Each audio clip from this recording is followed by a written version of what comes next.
Myst and Riven presented all their images as sort of a slideshow. There'd be a single image and then you'd click and see another image. With Myst 3 Exile, we really wanted to immerse the player much more than just a slideshow. So we sort of combined the pre-rendered graphics with the technology of real-time 3D, and the player is able to see beautiful photorealistic graphics, but look 360 degrees around them and have a lot of freedom of movement. We call it Tamana. We moved here after Atris finished writing Relicia. One of the big breakthroughs for us was finding a way to place movies and animations in the scene in such a way that they would continue to play no matter which direction you were looking. You could be looking up, down, sideways, continue to pan around and around, and the movies continue to play. You know, this trip is exactly what Atris needs right now. That's something that you couldn't do in Myst and Riven. This is really a step in technology for us. Well, the water technology in Exile, we wanted to do something a little different and a little better. We wanted to do more than just squish the pixels to the left and to the right or up and down.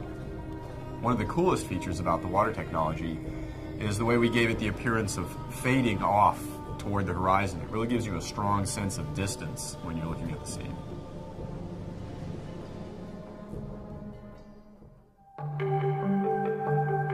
The most exciting part for me is being at the end of the chain and actually being able to get my feet wet, programming some of the things in the game.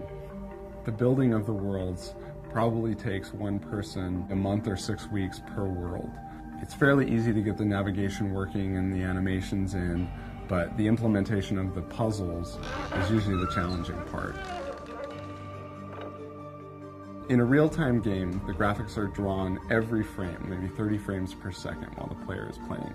But because Exile is a pre-rendered game, that means we're generating the graphics much earlier and they're fixed. We have to account for all the possibilities.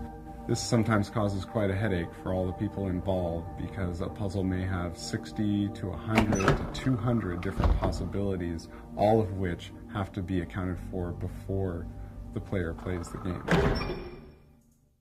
It was pretty amazing to see the first environment come together in the game. All of the different parts that had gone into it and we'd reviewed for months and months suddenly came together, and we were actually able to experience the environment as a player would. This is about as close to virtual reality as you might get. The greatest thing about Exile is I really feel that we achieved everything that we set out to achieve. We have a great game that sits as the sequel to Myst and to Riven. It is true to the story. It is true to the characters. The ages are beautiful. I think people are going to remember this game for a long time.